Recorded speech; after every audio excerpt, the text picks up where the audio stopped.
Hello everyone, welcome back to our Beast of the East campaign. So, last time we gained some territory from Hmong and we converted it to Animist, glorious Animist. We're going to, as soon as we can, shift focus to administrative.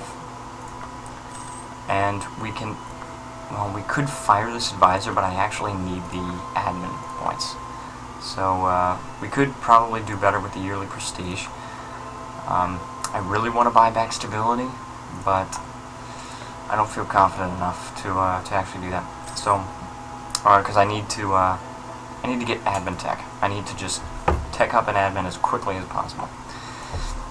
So I'm gonna put the speed on 5. I'm just gonna bump up the speed, and let's see what we can do here. Now, Min is allied with Korea, High C, and E.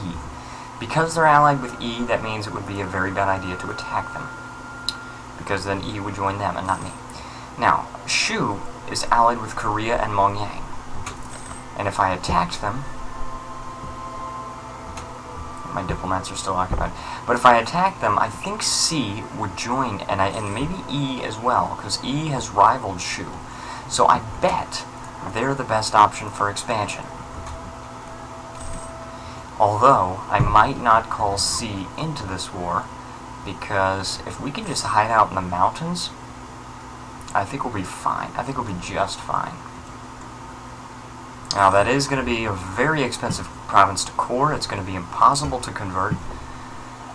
That local missionary strength, man, is just so crazy. And we're going to wait and see if we can get the discount. Alright, we got a claim on EU. But we're not going to go and attack you, because that would be suicidal. Because if we actually look, Yu is now loyal, Huai is disloyal, Tang is disloyal, Qin is loyal, Jin is loyal, Yan is disloyal. So we would have to deal with Ming, assuming nobody else joined in, such as Lanshang, which is Ming's ally. Assuming nobody else joined in, we would still have to fight Jin, Qin, and Yu, as well as Ming. And Ming doesn't fight like a paper tiger anymore.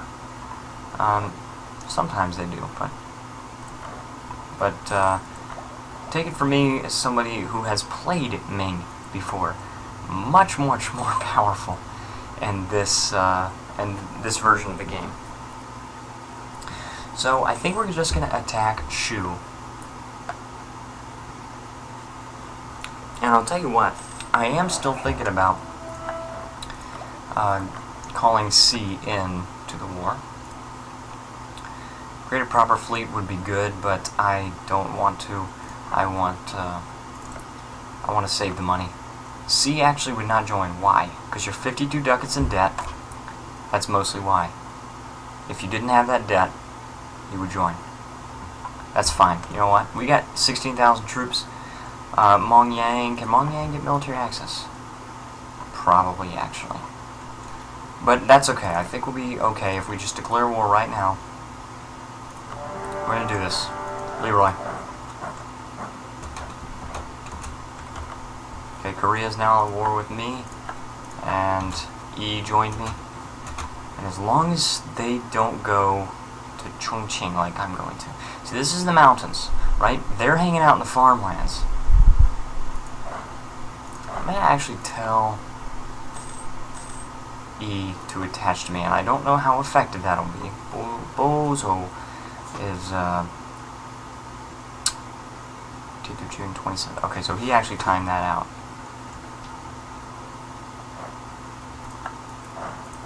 Alright, I want to go just directly to his fort, Chengdu.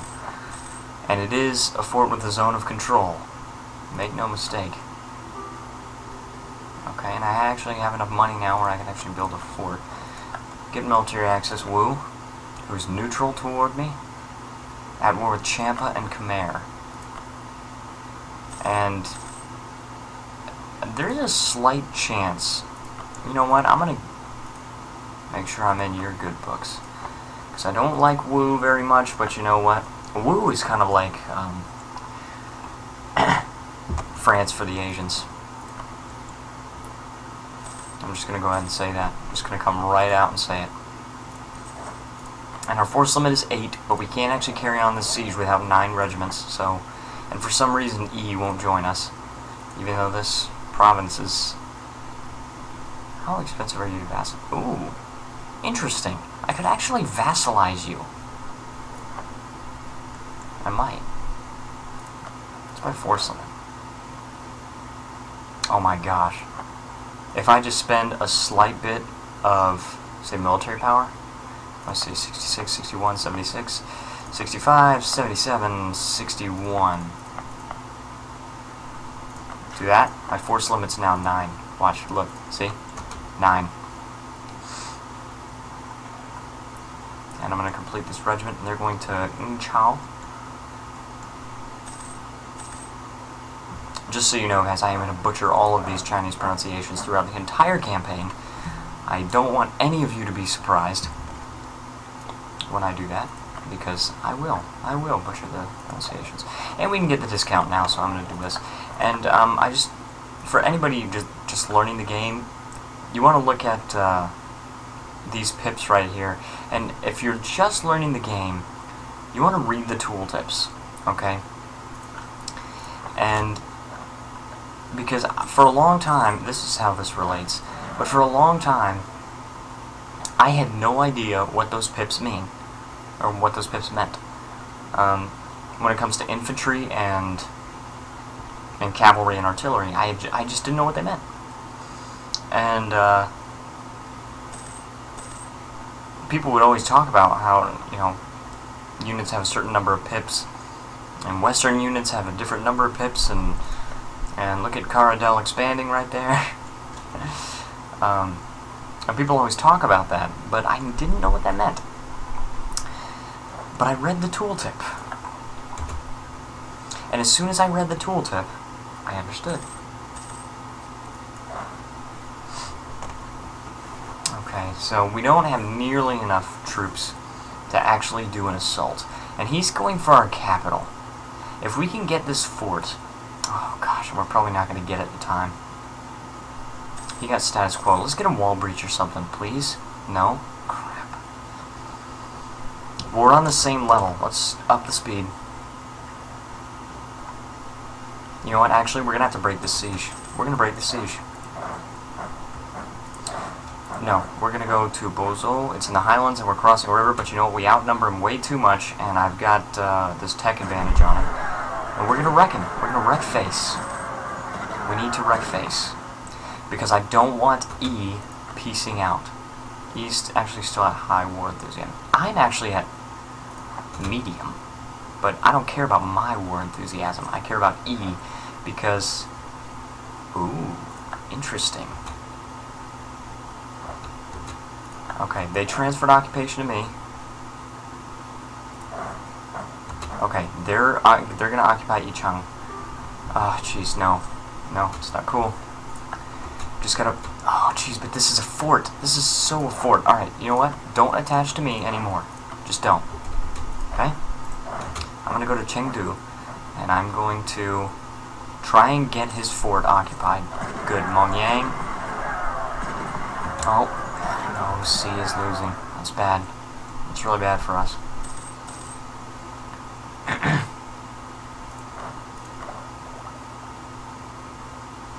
Get some unrest here. My occupied provinces. Can't do anything about it right now. But I think this is definitely the best thing for us. I think this is what we're definitely going to want to do. We're going to want to carry out this plan. Oh no! Oh no! This is bad! E just pieced out. That's exactly what I wanted to avoid. Oh, this is really bad. Alright, I don't want the Commandant to die. Of course, it's diplomatic power.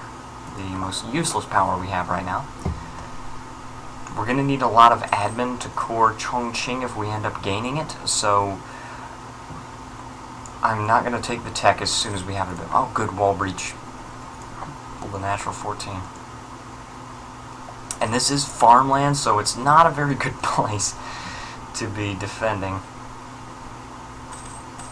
Oh geez, this is all occupied by C, which means we probably can't take this. So I'm gonna wait for C to peace out, right? I'm gonna take their fort right here. Okay, so they'll be fully occupied. I'm gonna wait for C to peace out. They might very well take all these because these are all C cores. And this actually is also a core of C.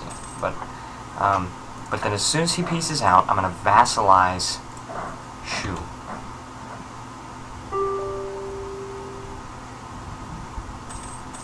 No. Don't give me that crap. We actually don't have, neither of us actually has the war goal, so neither of us has the ticking war score. Yang entered a military alliance with Shu. Luckily, I think the war was declared long enough ago that they won't join. I really don't like it now. Oh, and they're taking it back. Look at that crap. Oh, yes, yes, kill him, please. Oh, Yaren lost that war with High Sea. I'm gonna go straight to Chengdu. Actually, Chongqing. Good, they lost. Lost the fight. Can I peace out with Hmong Yang? Probably, well, I thought it was not even gonna be close, but turns out it is kind of close. You don't even want war reparations? What do you want? Oh, they would actually peace out if I gave them all of my money. Will not betray their ally for gold. So, apparently you will for the right amount of gold. Okay, so if I could just press it until it turns into a check. How about, like, just shift and then click? And then I can just take it down progressively. I really don't care about Korea's troops. They don't seem to be that much of a threat. And this is good. We won't actually have to take out a loan. Okay, so for 200 ducats, you will betray your ally. But for 195, you will not betray your ally for gold. So, basically, Hmong Yang, you're saying that, well, no, we're a really good ally, but for the right price. Okay, and I don't think there's anything you actually want out of me. Wait a second. Annul treaties. Did they make me... What? They made me annul treaties with E? I think that was worth it to get Hmong Yang out of the war. Because Hmong Yang has actually been somewhat of a threat, like a thorn in my side. Whereas Korea has not really been. Lost claim on Luzo. Oh, and right as I say that, Korea comes marching in. But it's nothing I can't deal with here. So, I'm just gonna go ahead and take care of their troops. Of course, they take something. It's fine. It's fine. I can wreck them. And I think they'll get stack wiped because they have nowhere to retreat. But I'm not exactly sure about that. No, obviously not. But that's the only place they can retreat to. So. Okay, so I really want to vassalize Shu. That would be really good, I think. You know, I also want to do a campaign someday with Pegu. I think that would be really cool, since they got their own unique ideas. That would be fun. Because the karma system really is flawed, I think, currently, but they still wouldn't accept that. They would almost accept the royal marriage. Oh my gosh. I'm gonna recall the diplomat. And I'm just gonna let it sit here. You know what, guys? I'm gonna let it sit here. And I probably won't actually take a private, so I think I'm safe to take this admin tech. I did want to buy stability up, but I don't think we need to.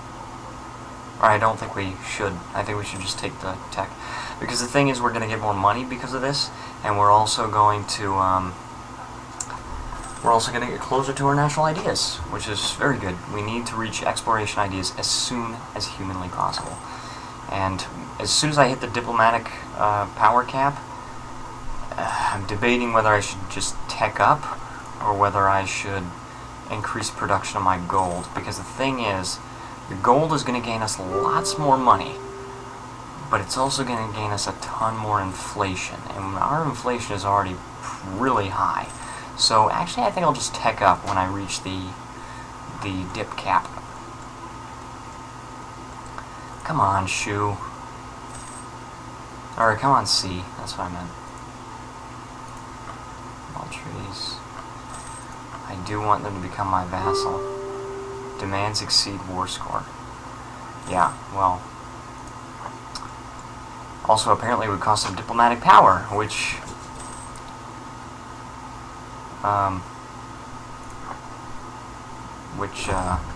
I could pay. I could definitely pay that. Because I kind of want to avoid taking Tech 3 for a little bit. I don't need the marketplace because we don't have any important centers of trade. Now, if we had Canton, that would be a different story. We would definitely want the diplomatic tech. We're going to hit the cap soon. We would definitely need the next diplomatic tech, but we don't have the important centers of trade, so the marketplace is going to be kind of useless to me. This is kind of an interesting waiting game. And what can we do with this province? I don't think we're going to be able to make it all that great, just because it produces gold. I think... Oh, interesting. Lose 10 prestige, 25 admin. I'm okay with paying. I'm okay with getting 25 admin. I'm definitely okay with that. They kind of designed the gold provinces to where, what's it called? To where you can't just make the world's largest pile of gold, you know? You can't, and that's why they have the chance of depleting if you get the production over 10. And you can't build the production efficiency buildings and gold provinces, so, you know, it makes it, oh, interesting. Yan is rebellious, Jin is rebellious, Qin is disloyal, Tang is disloyal, Huai is disloyal, and Yu is disloyal. I'm really hoping that somebody will declare an independence war. Unified in faith. Cool. Oh, they pieced out. I didn't even notice that. Why are you not marked as an interesting... You are. You are marked as an interesting country. But for some reason I didn't see that peace deal. But this is good. This is very, very good. Because I can vassalize Shu, and you know what? I think I'm actually going to make them a march. Because they're going to help in military matters, and for now I don't really need those provinces. So Korea offers a white peace, and I'm at the diplomatic cap. I'm just going to take the tech. But hopefully we can reach our. Hopefully we can reach exploration ideas before we have to tech up again. I just want to flesh out those ideas as quickly as possible. Is it actually a good idea to take one province? I don't think so, because the thing is, I'm never going to be able to convert that. Not without religious ideas, and I can't take religious ideas until probably my second idea group. So, I think I'm just going to go with vassalization. Become my vassal, give me all of your money. Oh, I can't humiliate him though. That stinks. That would be good if I could, but can't. Yeah, become my vassal. Can I tell you to return cores, actually? You can return that. You can return Ichang. But actually, no, we want a strong march. We want a nice and strong march. Alright, so now we can set our rival. C broke their alliance with us. That was predictable. Dai Viet can be our new rival. Can't too easily expand into them, especially that increased coring cost. I don't like that at all. And we could choose Tibet. Tibet really likes us though. Shun, I think, is a good idea. Okay, so they're loyal, but that's probably only because, yeah, that's only because they don't have an army. But if I make them a march, first of all, let's get a royal marriage. If I make them a march, the 14th of August, I've never had a march before, so let's see, they get more manpower recovery, more force limit, more naval force limit, that doesn't matter, fort maintenance and fort defense. So basically they're going to be a good guy to help me out in my wars. So now they're a march. Their liberty desire is much lower because march status. Okay, alright. So now what is this? Fortify march builds or upgrades a fort in your march. You pay for the fort. Okay. Subsidize armies. Sends 0.1 of your monthly manpower to your march, and this improves their opinion of you. Okay. You can embargo my rivals, and I can placate your rulers. And I can't enforce the religion because you are not a heretic, you are a heathen. I'm going to do that.